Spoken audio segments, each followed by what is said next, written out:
The Iron Game Chalk Talk podcast is brought to you by the following sponsors: EliteForm.com and IgnitionAPG.com. And now, the Iron Game Chalk Talk podcast. Welcome to Iron Game Chalk Talk with your host, Ron McKeefery. Every time our athletes walk into this weight room, they're going to be pushed to the max. Let's go! Everything you got! On this podcast, hear Coach McKeefery's straight talk about training, featuring the top strength and conditioning professionals from around the world. And now, here's your host, Ron McKeefery. Hey guys, welcome back to Our Game Chalk Talk. I'm your host, Ron McKeefery, and this is episode number 56. Our Game Chalk Talk is a weekly podcast where I bring you experts in the field of strength and conditioning to talk shop. If you haven't already done so, make sure you subscribe to us on iTunes or YouTube, or join us on our mailing list at ronmckeefery.com so that you can stay up to date with the latest episodes and anything else that we have going on. This week I have Gary Schofield with us. Gary was the 2012 High School Strength and Conditioning Coach of the Year. He is the head strength coach at the Greater Atlanta Christian School and is running a phenomenal program down there. So we talk a little bit about how he's been able to organize that through the last 10 plus years, how he's set up his structure, the weight room space, how he's configured that, as well as we get into a speed and agility program. It's just some general strength and conditioning observations out there. Before we get started, I want to make sure we recognize our sponsors, EliteForm.com and IgnitionAPG.com. EliteForm is a spark science company based in Nebraska. And, you've heard me talk about them quite a bit. You know, they have the paperless system and the Power Tracker Lite and the Strength Planner. And I'm telling you, if you have not gotten a chance to try out the Strength Planner, make sure you email IGCT@EliteForm.com and get your free 30-day trial. It's really a time saver. It's something that you can use with your athletes, both in-house and the ones that are, like in the summer right now, that are away from you. So it's a really great tool, and it saves a ton of time when it comes to designing your strength and conditioning programs. And we're real excited. They just announced that for our friends that are over, our Iron Game Chalk Talk listeners that are in the United Kingdom, they just teamed up with ESP Technologies to be able to provide it over there. And I was fortunate, I spoke at the United Kingdom Strength and Conditioning Clinic several years ago. And you guys are doing some phenomenal things. And this is only going to enhance what you guys are doing. So I'm excited to see where this partnership goes from here. And looking forward to seeing the great information that's going to be shared back with us. So if you enjoy these episodes, you'll enjoy strength-ondemand.com. Strength On Demand is an online archive of strength and conditioning clinic presentations that myself and Rob Taylor put together. We initially set it up that we were going to do, it was an annual membership, and it was going to be year to year, and it was going to be all those things. What we've decided to do here in 2014 is to make it to where it's just a dumping ground library where you're going to be able to just get access to all the different presentations that we come across and able to put on here. And so we're adding content regularly. And, for those that are the early adopters and get on early, right now it's only $97 for access to over 50. And as we grow 100 or 150, we'll add, to the price. But those of you that get in early are going to be able to benefit from that for years to come. So lifetime membership, $97 right now. Make sure you take action with that. Okay, want to get to Gary Schofield. I'm telling you, I got a ton out of this episode, and I know you will too. So sit back and enjoy, and we'll see you on the other side. All right, guys, excited to have Gary Schofield with us. Gary's the head strength coach at the Greater Atlanta Christian School. It's in Northeast Atlanta there, and we've spoken at several clinics together and known each other for a long time. A freaking stud, strength coach of the year in 2012. And excited to have you on the show, man. Thank you, brother. My pleasure. Give us the Reader's Digest version. Kind of how you got into the field and how you ended up where you're currently at. Sure. It is a long story, so I'll have to do that to make it fit in this. But actually, I went to Marietta College, a small school in Ohio, and Division III school, and one of their prime things was athletic training. So I became an athletic trainer by trade. Moved to Atlanta for the Olympics, and Atlanta has been very good to me. I haven't left since. So I have a quasi Boston accent, and when I'm down south, so if I go back up there, they make fun of my southern accent. When I'm down here, they make fun of my northern accent. I'm like a man without a country. I'm a man without an accent. So I kind of stuck in between. But Atlanta's been great to me. It wasn't within a year I was here that I had a great opportunity to work with the Atlanta Hawks and legendary athletic trainer Joe O'Toole. Developed a relationship with the strength coach at the time, Roger Hines, who is now the athletic trainer, medical trainer with the New York Knicks. Roger became godfather of my son. Really, really great man in many ways, not just strength and conditioning. But it was during that experience in the mid to late 90s that I started realizing that my passion was for the so-called healthy athlete as opposed to the unhealthy athlete. And so really started driving my career direction towards strength and conditioning. I had no idea what that was. And in about 2000, local high school here, I actually left a rehab facility, a large rehab facility, to start a private training facility. They hired me, and I developed a relationship with them. It was Greater Atlanta Christian School, and really have been with them ever since. And it developed into a full-time position, and I have been here really since 2000. Had a couple years there where I tried to make a lot of money by owning a large training center, and realized all that did was make me lose a lot of money. Yeah, and so I decided to get back where I could really strive, which my passion was working with individuals. And I've had opportunities to be collegiate and professional, and really felt like for my situation and for what I really want, the impact was at the high school level, and I've been blessed to have that really solidly since 2006, once I left that other venue and been back. So really, this is my 13th year here, but I had kind of a 2-year split in between.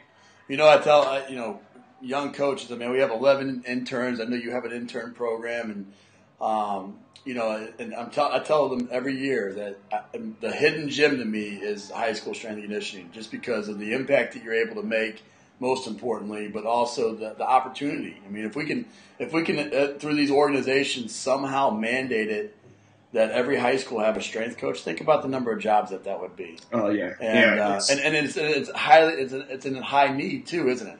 It is. It's a huge need. You wouldn't have a swimming pool without a certified lifeguard present. You just wouldn't have it. But then they're going to put a weight room in there, and you're going to put a coach in there. And just because he's going to coach. And what the weight room has become in the high school is a place where you can hire a coach and you can put him. So basically, he can pay for his ability to coach through the profession of the weight training, which really doesn't make a whole lot of sense. So I don't want to create an environment that demands a certain certification, because then what schools will do is say, hey, listen, we won't have strength training anymore. And that would defeat the whole purpose. We want it because it has a major impact not only in the physical stature development of the individual and the social development of that individual, but also in the athletic development of that individual, because athletics are such a huge, important part of high school development that I wouldn't want to chase that off. But there has to be a situation that we develop to create a process where coaches can get certified and get educated, and so that they do no harm, because that is the first rule, whether you're at your level, whether you're with the Cincinnati Bengals, or whether you're down at Greater Atlanta Christian School. You can't do any harm. You can't do any harm. So it's the number one thing. It just really isn't looked at fully yet, I don't think. And that's a fantastic point. That swimming pool analogy, that's fantastic. I'm going to use that one. I'm going to say that one. With your job, and in a lot of ways, I would argue that, the clientele that you work with is such a diverse clientele, just from, ages and range, genders and everything. But really, maturation is probably one of the biggest challenges. You got that 13-year-old prepubescent athlete versus that 18-year-old senior. That's a wide range. How do you individualize your programs? A lot of times, not just by sport, but within the sport. Yeah, it's probably the biggest, not probably, it is by far the biggest challenge that people don't maybe understand until they get into it. I see we have at our school 755 students, which is not a large school. We have schools with 3,000, 4,000 students. So Right. my school is on the smaller end, but of 755 students, I see roughly 400 a day. Wow. 400 a day. So I see over 50% of the population. It's just high school students. I'm talking grades 9 through 12. And in those classes, I do have 2 girls classes and 6 guys classes. So we have separated them gender-wise. We have done that. I wish I had more girls classes. Don't have enough room. And in those classes, I'll have in-season athletes, off-season athletes, preseason athletes.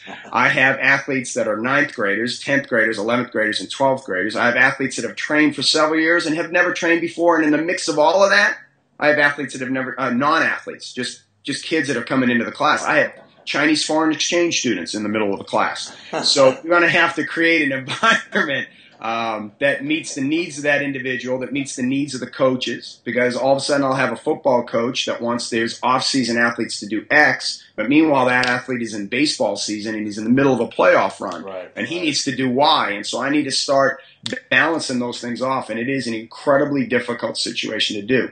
Now, through many years of trial and error, really, to be honest with you, we learn more from losing sometimes. I've really kind of developed a system that we have, a thorough system, because I am on a firm belief that it's my job to develop them as athletically as possible, to develop the best athlete as possible, regardless of whether they are an offensive lineman or whether they are a basketball point guard. Right. I want both to be incredibly athletic. So generally, our scheme and our program sets out to do that. Now, what I've had to do is, and educators like to use big fancy terms, and one of the things they use is differentiated modifications. All that means is we have different levels. Mm-hmm. So in other words, my level 3, and every exercise has that. Charlie Weingroff talks about lateralizations, regressions, progressions, right? And so if an athlete can't back squat, can he front squat? If he can't front squat, can he kettlebell goblet squat? If he can't kettlebell goblet squat, can he barbell reverse squat? If he can't barbell reverse squat, can he bodyweight squat to a box? Can't bodyweight squat to a box, then we need to do some movement corrective exercises to get him at least do that. And so I have a system, and it's noted up on the board of, all right, you're a level 3 athlete. Doesn't mean you're a level 3 athlete for every exercise. It just means in that scenario. So as I'm working with groups, you maybe say it's me, you, and John Doe, and we're a group of 3 working in a squat rack. And Ron, you've been training for a long time. You're a back squatter. That's fine. I can squat you and everything works great. But maybe I'm only a front squatter. Well, that's fine. We don't need to change the rack. Right. And the guy next to us is a kettlebell goblet squat. Well, he can do that right there. We don't have to invent the wheel, and it keeps the system rolling. Right. There's other things in there, as you could say, well, you're going to have 20 different programs. Well, I don't have that much equipment, nor do I have assistants. I'm by myself. Yeah, that's what I was going to say. say. I have 48 athletes in the weight room, so I need to be able to create groups that can work together within those differentiated modifications. So when my interns come in, I always have them look at the weight room, and I say, okay, the first thing you guys need to do when you go into a facility, because facilities don't have to dictate your program. They never should, but they're going to have an impact. Sure. Nor it would be silly. I said, what is the limiting factor in our weight room? Look around the weight room. And they'll look and they'll see I have 12 racks. And they'll say, well, you have 12 racks. And I say, yeah, but of those 12 racks, how many bench presses, how many benches go in those 12 racks? Oh, only 6. All right, 6 is your limiting factor. And I said, really? Look around and how many platforms do we have to do the Olympic style lifting that we might want to do? Oh, we only have 4. All right, so look around the room, and then they realize, oh, wait a minute, 4 is the limiting factor. I said, okay, so 4. We can have 4 groups of up to 4 kids and work in an area. And then if we're going to have 4 exercises, that means we can have what? And they're like 64 people. I'm like, 64 people is a max in our room at any one time. So then we can program with knowing what we're going to be able to do that day. So there's going to be situations I always say, hey, listen, people will tell you, you need to do your Olympic explosive lifts first, and then you need to base it on down to your core lifts and then your secondary lifts. Do you think I can do that in this room? If we had 64 kids with 4 platforms, you think I'm going to have them all do their cleans? That's an impossibility. There's going to be a lot of standing around and nothing being done. Right. So there's going to be a scenario where the ideal, the technical ideal, isn't going to be able to be accomplished. So the ideal is only ideal for you. You have to create the ideal in your environment. So I know you come from Tennessee, Cincinnati, now Eastern Michigan. The ideal is going to change because of the athletes you have and the facilities you have and the coaching staffs you have. It all changes. So you have to create a situation that's ideal for you. Exactly. And so when people always say, can I have a copy of your program? Yeah, you can have it. It shouldn't help you. Right. Take a copy of your program and try to implement that at my school. It shouldn't work unless we had the identical facilities with identical students. So that's one of the dilemmas that you do. But if done right, it flows. It flows. Development. You get kids understand that a back squat isn't necessarily better than a front squat. What are we pursuing? Am I pursuing a number or am I pursuing performance on a field? Right. If I'm pursuing performance on a field, then those numbers become just numbers, which is what they are. We don't, when you walk into our weight room, it's one of the weird weight rooms until Shannon out in Stanford made a comment on it 2 years ago at that national conference where he doesn't have record boards in his weight room. I thought I was the only dude that didn't do that. I used to freak out my football coaches. He said, where's the 300-pound club? Where's the 400-pound club? Where's the 500-pound club? I say, just don't have that because I'm going to have athletes that walk in that door that will never, and I mean never, no matter, if I injected them, they wouldn't have 500-pound squats. Right. They're just not going to do that. So that tells them that they're not valuable. And I think that's ridiculous. Now, what we do is I stole from you. I saw a few years ago you have big belt. Yep. And we keep that big belt. If they set a personal record, they get to ring that bell. So the 90-pound bench pressure that goes to 95, he rings that bell. The whole room celebrates. Mm-hmm. It's the same celebration that occurs when the 300 guy gets 305. Yep. Same celebration occurs. There's value in that. So we're not chasing a number. We're chasing performance. We're chasing improvement. We're chasing stuff that I think matters bigger than just a number on a checkoff sheet. Right. And to be fair, I stole that from Michigan State. I stole that from Tim Waker. But it brings up an interesting point now. I mean, especially with the 13, 14-year-old boy that that doesn't understand the translation yet. How do you keep him from looking over at the senior going squatting and I'm doing a goblet squat here and I want to be a big boy. How do you how's that conversation? Yeah, it is part of, we do an orientation constantly and we talk about it constantly. So it is programmed into our overall program. It is part of what we do. We talk about it on a regular basis of what's important and what's not. We talk about why we don't have record boards up.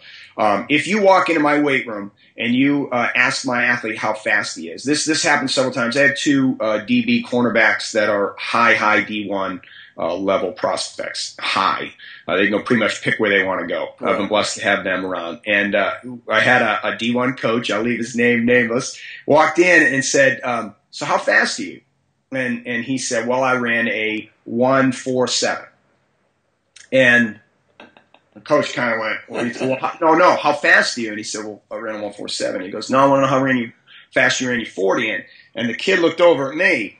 And I said, all right, you can tell him. And the coach goes, wait a minute, what's going on? I go, well, the 40 is what we call the me score. The 10-yard dash is what we call the we score. My kids are sold that the 10-yard dash is going to help their team. The 40-yard dash helps them get a scholarship. We don't focus on things for me. We focus on things for we. They refuse to do that. They know I will not be satisfied if they give a me score or a me update. We don't want a me update. You take care of me will be taken care of by a byproduct. So he thought that was a cool situation. But I use that as an example because it's ingrained in my students. They know what's important because if they come in one day and their girlfriend that they've been dating for 2 years broke up with them, mom and dad getting a divorce, they just failed a math test that they needed to pass because they don't think they're going to be eligible. And I come in and I hit them with a heavy squat workout. You think they're really going to hit those numbers? Right. No, they're not going to hit those numbers. There's no way. Now you can use HRV and all these kinds of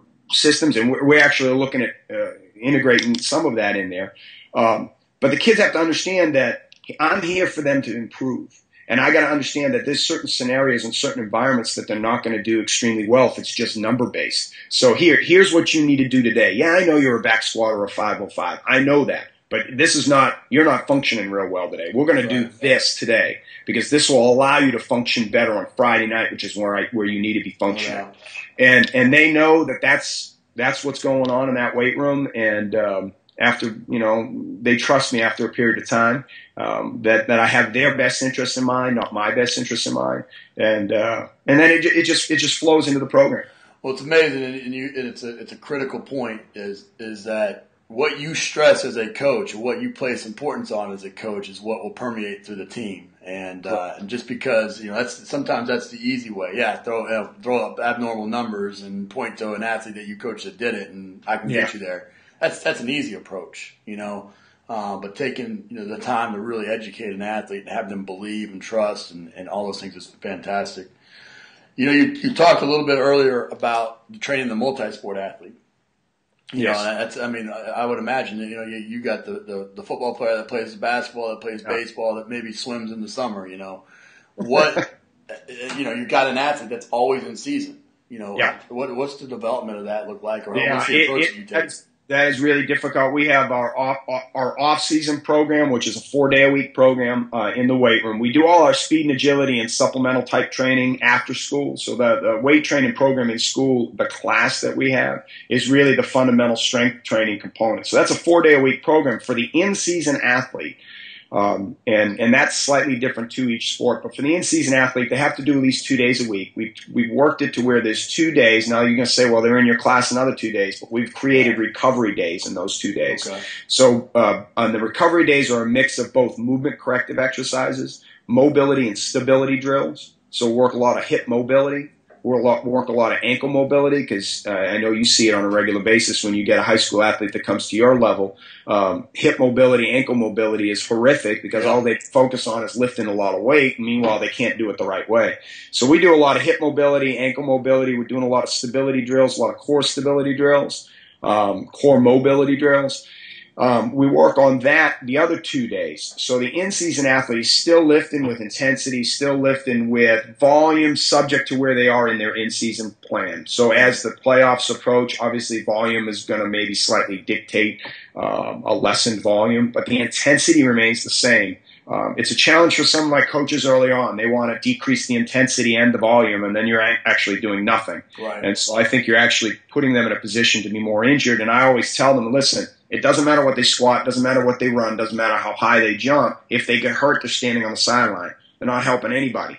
And so they're going to be just as much of a liability for them to be injured if I overtrain them as if I undertrain them. Right. You got to allow me to train them. I got to keep them in that training grounds to keep improvements to keep improvements occurring.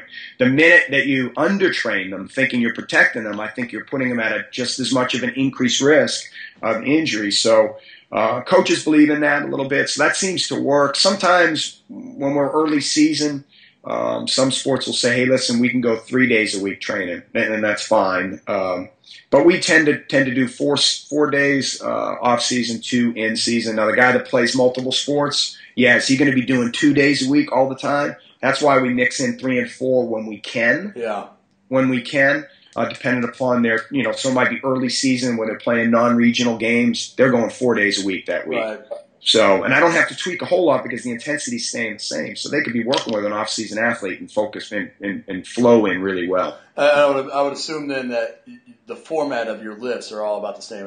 A warm up and then going in a core lift or whatever, how you want to dictate it. But that way, across the room, you're able to coach a room, and just you're dictating exercises or volume based off. Yep. Exactly. And just making small modifications where I need to. So my quarterbacks, my pitchers, my swimmers, they may have some overhead modifications, and I make that a note on the board like, okay, these athletes, you don't need to be doing this, this, and this. Each individual athlete has a workout chart. We do a functional movement screening. We do a dynamic movement screening, and sometimes based on that, I have some other exercises that I want them to modify from and include in. So we have a whole I created the big thing about functional movement screening, and I love it, and you can do movement screening any way you want. You don't have to do the FMS. There are many ways to do it, but I love the movement screening, but the problem, a lot of coaches will say, hey, listen, I get the movement screening. What do I do with it now? Right. What do I do with it? So we just created 7 movement posters, and the kids know what they get their score on. If they have an asymmetry, it goes over the dysfunction, and if they have a 1 or a 2 or a 3, then they look, and it tells them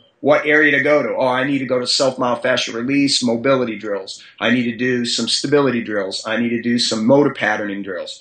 And it tells them in what order, and I have pictures of them. I had my interns shoot them. Yeah. So that they can sit there and they can go, all right, I need to do that. So when they do that, it's like, okay, if I get done with I'm working in a group of 4, I have one guy spotting, one guy lifting. Right. guy getting ready for the next lift, that fourth guy is going over what he just finished, and he can go over and do a movement corrective exercise in between sets of that squat. That's great.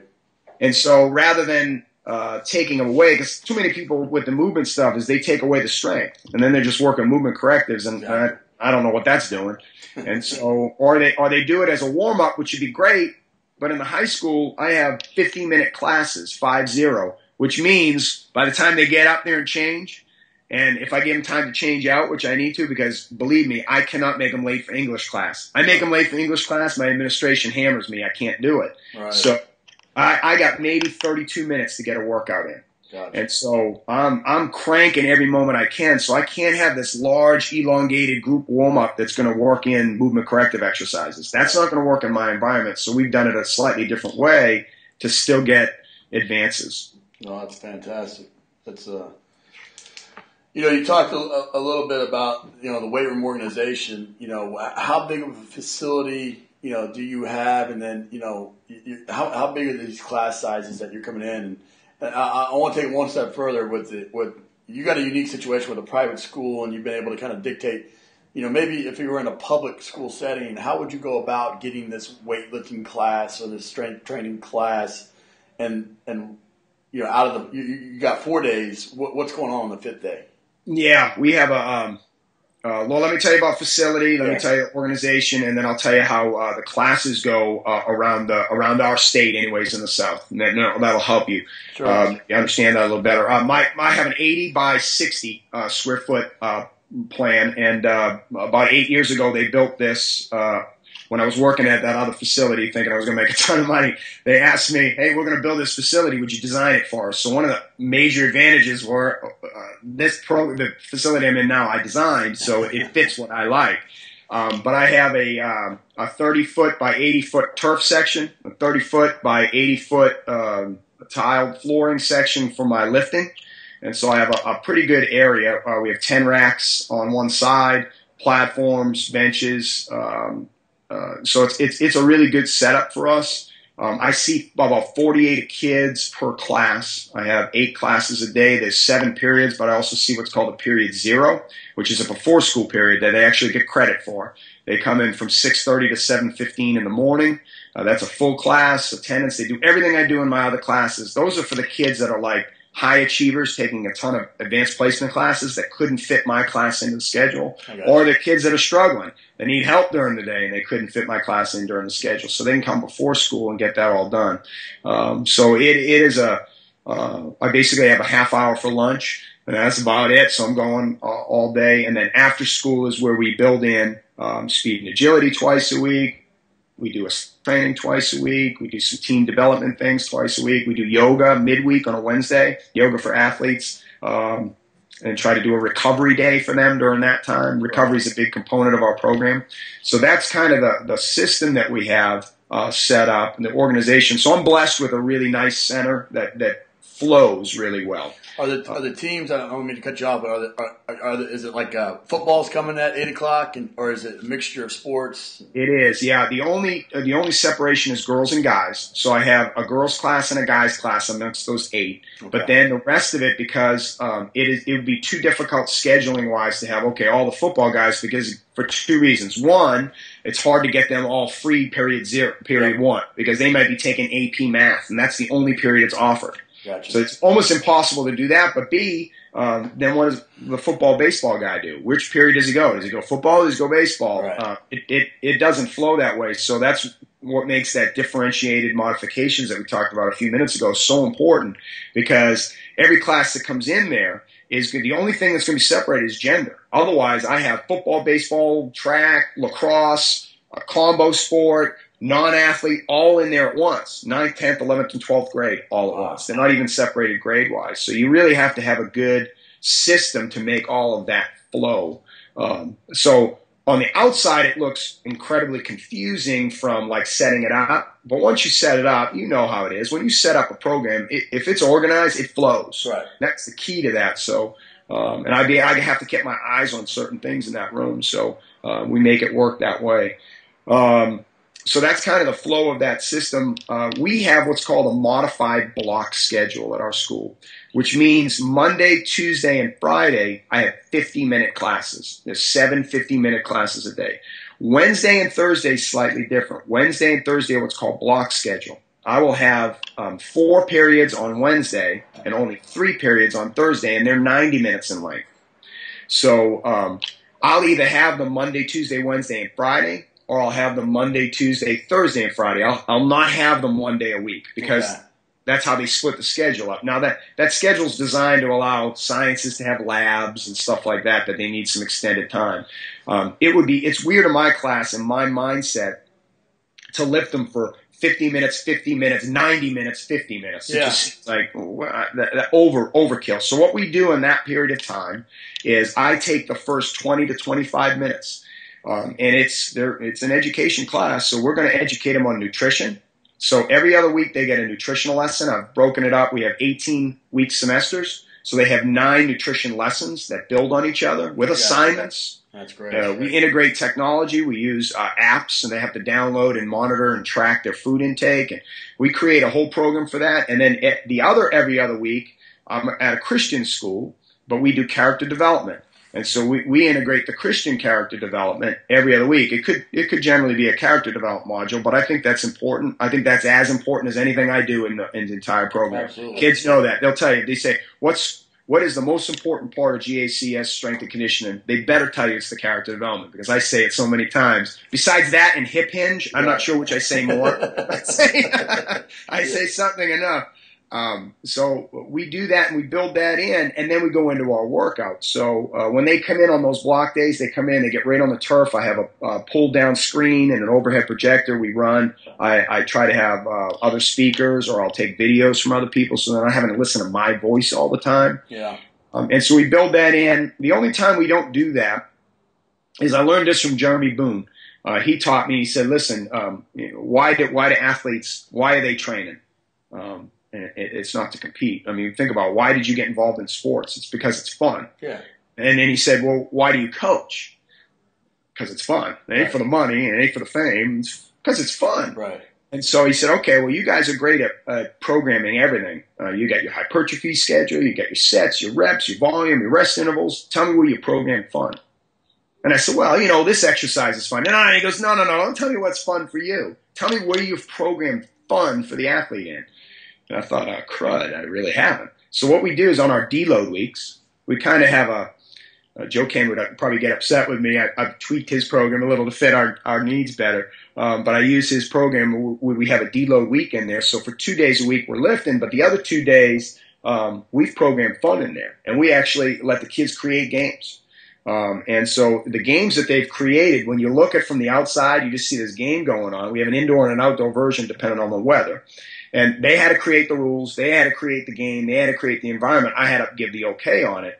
And I videotaped it and shown it, and people, and I say, just watch the agility, watch the speed, watch the agility, watch the movement, watch balance, watch body control, and you tell me that that's not a good drill. And they'll look and be like, that's unreal. Coordination. I'm like, And are they having fun? They have a blast. So they're having the fun, and we program them in, and we'll give them some ownership to it. Right. But it also has a subset of that active rest kind of working on some stuff that we can continue to work on too. So we built that into the program on those block day twos. Mm-hmm. Now, in the South, not every school system does the block day. Some schools do a 5-day a week. I looked at a school system I was looking at potentially going to, and they do a 5-day a week. You got 50-minute sessions. Mm-hmm. And so my 5-day a week was going to go, that Wednesday was going to be a recovery day for me. Okay. And I was going to go Monday, Tuesday, Thursday, Friday, and use that midweek as a recovery. That's where my educational components of nutrition and character development were going to be flowed in. I wouldn't, or if we needed to work on some movement correctives or something like that, we could work that in at that time. So here in the Southeast, it's a class. Public school, private school, they all, pretty much all of them have it as a class. Some of the private schools didn't, and they realized how far behind they were falling. So they have recently ramped up and hired some strength coaches and started incorporating this into their program. But pretty much every school system does. And so it's a class during the day. Now, what they do after school is different amongst all of them, but we tend to follow the same pattern, I guess. Yeah. Well, you mentioned your speed and agility program. I saw you present on that recently, and you're doing that after school now. So now are you doing that portion by sport, and how do you dictate, what's a speed day, what's an agility day, or is it a mix? Yeah. The speed and agility program generally is for my off-season athletes, and we do that twice a week. I used to do that 4 days a week, and really realized that my athletes just were not recovering well. And when I went to 2 days a week and did some other things on the other 2 days, what I realized is they were getting faster on the field substantially. And I thought, man, I just overtraining them. I was overtraining them. I need to be better use of my time doing that. So we do that for our off-season athletes. Our in-season coaches, I meet with them regularly and create programs for them to incorporate into their practices. If they run a practice the way, that they're all capable because we have great coaches, then a lot of that speed and agility is flowed right into that program, but we can create drills and environment and situations where they can incorporate into their warm-ups and breakout sessions when they're doing their drills. So that's what my in-season athletes do, but generally my off-season athletes are doing this. So it is a little bit more sports-specific since it's off-season, because in the fall I'm going to have my spring sports and some of my winter sports coming in during that fall period of time, and in the spring semester, vice versa, I'll have the others. So I can make it a little bit more driven towards those sports, depending upon what we need. Generally speaking, my speed goes, and you heard the presentation, so I define speed and agility slightly different than what most people do. Most people define agility as ability to start, stop, and change directions. Yeah. I think there's more to it than that. And they also define speed as, linear speed. And so you have linear and lateral and all those kinds of things. I think in the world of sport, linear and lateral outside of athletics, track and field, outside of that, speed and agility aren't by themselves. Like, I'm going to use agility right now. Right. What it is that you have a linebacker and he's using agility as he's scraping, and then when he reads that play and explodes through the hole, now it's speed. So there's this interwoven, and then that running back makes a quick stop cut, and then he has to go back to agility, that linebacker, in order to make a tackle. So there's this interplay of agility and speed that constantly goes through a player on the field or court or whatever it might be. Crossover dribble, that's agility. The guy's behind me. Now I got speed to catch back up. So there's always this interplay. So we do a little bit more of that in our training sessions. But Monday, I want them the freshest. So Monday's the freshest. That's where I'm going to be kind of kicking them neurologically a little bit better. So we do a little bit more of the agility because I believe that has more reaction involved. So we do a little bit more of that. It's a little bit more intuitive. We do the reactive drills. Coach Doss has his chaos training, which is phenomenal. Yeah, there you go, baby. There you go. Highly recommend that. That has influenced a lot. We always end every agility session with something from there. Jeremy Boone has an e-booklet called Movement-Based Games. Yep. It's a free e-booklet, and I think it has over 50 drills in there. And we do those, and it's all reaction-based. So we always end our agility sessions, no matter what phase we're in our agility, with some sort of reactive gaming type situation, which is really good. And we'll do those on that Monday where they're most fresh. Yep. Come Thursday, when I'm going to do my linear stuff or my speed development, and another plug for Nick Winkleman's Exos, tenth of a second difference. That's a wow! I can't believe how much they gave in that session. 4 hours of video and drilling and stuff. But linear stuff is more strength dependent. So I can have them in maybe a little bit more of a fatigue state. Now, I remember Wednesday after school, I'm going to do a recovery session to kind of prepare them for Thursday. But we do that a little bit more where we're kind of getting into our linear stuff. So that's kind of how we split our two agility sessions up. The length that we're going to use and the volume will be dependent upon the athletes that I'm working with at that given time. But the drills generally flow pretty much standard across the board. I haven't had major changes in my drills. How in the world do you stay fresh, man? I mean, you're talking 6 straight hours of training with a 30-minute lunch. Yeah. Going out and doing speed and agility for another couple hours, I'm assuming. And doing it every school day. Yes. Throughout the year, and then obviously in the summer program now. How do you stay fresh? It's our passion, right? So if it was just a job, I would be burned out. And when I was an athletic trainer, medical trainer, I got burned out. I started burning out because you ask them, that's the hours they put in. You know, at the college level, look what your athletic trainers are doing. Those guys go crazy hours. So every job has its hours. Every job has its hours. I don't have a job. See, I have a passion. I get to do what I want. I don't go to work every day. I have yet to say, hey, I got to go to work. I've not done that. I don't think ever since I started in the strength and conditioning realm. I get to go to work. Right. Today, I'm excited to do it every day. And because it's my passion, like getting a chance to talk to guys like you and Mike Martino and Jeremy Boone and Josh Hankin and Coach Doss, that just invigorates me more because the more I learn how much more I need to learn. Sure. And so I get excited by those opportunities. Going to conferences and clinics excite me because I didn't realize I could do a better job of that. I was at South Carolina and there's a strength coach there, Micah Kurtz, at AC Flora, and just hearing him talk, and he's relatively young in age and years. I didn't realize how old I'm getting, but young in age, my friend, you and me both. Young in age, but man, he's doing some things, and I'm like, that's awesome, and you can take it. You know, you don't have to be whatever to learn, and I just like, well, that's good stuff, and be able to take that, and it energizes me to where I don't worry about the hours, man. I mean, God takes care of that. You do have to schedule family time in. We talked about it before. In my summers, I have my long weekends with my family, and I have vacations with my family, and I have times with my family. And that is highly important, highly important. But they also know who I am, just like your family knows when you were running through your gambit of staying in the little studio. And I mean, they know who you are, and they're so supportive of that. It makes it doable. Without that support structure, it would be really difficult because of what we do. Right. But they understand that I'm going to be gone for some times. They understand that they got to give me time to do podcasts, and they got to give me time to do work on my programs, and they know that. But they also know that the time I'm going to spend with them is going to be as 100% as the time I spend with my athletes. Exactly. There is no 50%. You're going to get all of me.